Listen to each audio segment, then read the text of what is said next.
在一个风云暗涌的时代，一场无声的权力更替正悄然发生。谁能想到，掌控王朝封地的老家族会在暗影中被一个崭新的势力逐渐蚕食？一场围绕忠诚、野心和智慧的较量，正在齐国的宫廷和民间激烈展开。权力的天平如何倾斜？历史的车轮将带来怎样的震荡？今天，我们一起走进那个充满阴谋与变革的年代。公元前379年，齐康公去世，齐国姜氏政权被田氏所取代。这时，人们称齐国为田齐。姜子牙为周王朝建立立下了汗马功劳，周武王将齐国分给他。当时齐国实力就不允小视。经过几十年的发展，到了齐桓公姜小白时，齐国更是数一数二的大国。不过，恐怕连姜太公也不会想到，最后他的封地竟会从他的后代手中丢掉。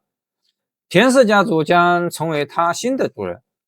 成王是陈国陈立公的儿子，他出生后，陈立公为他卜了一卦，卦辞上说成王的后代将会成为帝王，但是不在陈国。陈立公半信半疑，果然，陈立公死后，成王就离开了陈国。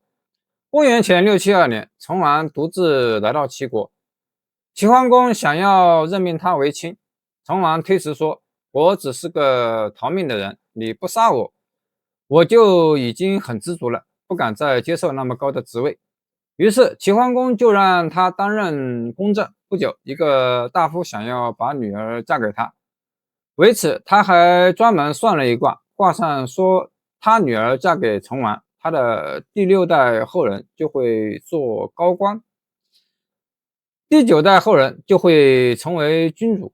于是这个大夫就把女儿嫁给了成王。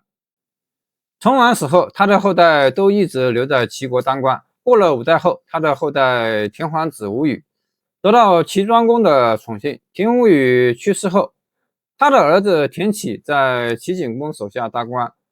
这个齐景公是个昏君，他整天只知道自己享乐，完全不顾百姓死活，晚年更是荒淫无度，贪图享受。国库里的粮食即使发霉了，他也不肯施舍给灾民。另外，他还抓了很多百姓，为他建造宫殿。对待反抗的百姓，他下令砍掉他们的手脚。百姓对他非常的不满。这时，田启趁机想出一个办法收买民心。他将齐国的粮制由4进制改为5进制。百姓借粮时，他就用5进制；还粮时，他又用4进制。这样大斗借出，小斗收回，百姓就得到了好处，他们纷纷感谢田启。很快，田氏家族变得强大起来。有一次，齐景公派晏婴出使晋国，晏婴私下对叔向说：“齐国最终会是田家的。”几年后的一天，晏婴陪齐景公休息时，齐景公看到自己居住的豪华宫殿，叹气说：“我死后谁会居住在这儿呢？”晏婴说：“假如正像你说的那样的话，恐怕只有田家了。田家虽然没有做出什么大的功德，但他有恩于百姓，君主临征税多，而田启却施舍多，民心都向着他了。如果你的后代稍微做得不好，那么田家就会把握齐国大权。”听到这些话后，齐景公很是担忧，他向晏婴寻求办法。晏婴告诉他以礼治国。虽然齐景公也很赞同，只是为时已晚。几年后他就去世了。他最后也只是控制田家的势力，根本没做些取得民心的事情。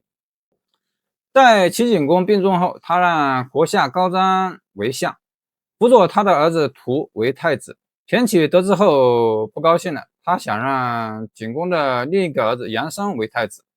齐景公死后，田启假装拥护高国二相，暗地里却挑拨离间。他对高国二相说：“最初大多数大夫都不想立屠为太子，你2位辅佐屠继位后，大夫们都想准备谋反呢。”接着他又对大夫们说：“相国很可怕，他想要除掉我们这些不支持太子继位的人，趁他还没动手，我们先干吧。”于是田启带着大夫们领兵攻入宫廷，高国二相急忙迎战，不料最后失败。随后田启把逃到鲁国的杨生接回自己家中，然后招来众大夫前去他家喝酒。这之前他把杨生装在一个袋子里，中途打开袋子放出杨生说，这才是齐国的国君。众大夫磕头拜见，这时一位大臣说，你们都忘记景公的遗命了吗？众大夫略有反悔之意，杨生就磕头说，看我可以就立我，不可以就算了。到了这种境地，众大夫也只好同意。杨生史称齐悼公，他继位后，田启任相国，独揽齐国大权。田启死后，齐悼公被杀，他的儿子继位，也就是齐简公。这时田常在齐国担任左相，监子担任右相，齐简公宠幸监子。田常心生嫉妒，于是他还是用父亲田启的老办法，用大斗把粮食借出，小斗收回。齐国大夫们上朝觐见，要齐简公废了田常的相位。齐简公并没有当回事，不久，齐国百姓都归附于田家门下。这时，监子的同族子我对田家的一个远房同族说，他要灭掉田家，不料这个田家的同族将子我的话悄悄告诉田常。他说，子我将要诛灭田家，如果你不先下手，灾祸就要降临了。听到消息后，田常带领人马入宫要杀掉子我。齐简公准备下令抓住田常，他身边的一个人说，田常不是作乱，他是在保护君王的安全。于是齐简公就没有下令抓田常。但是田常听说齐简公发怒后，他害怕齐简公杀掉自己，就干脆率兵准备杀掉齐简公。结果齐简公逃跑了，监子被杀。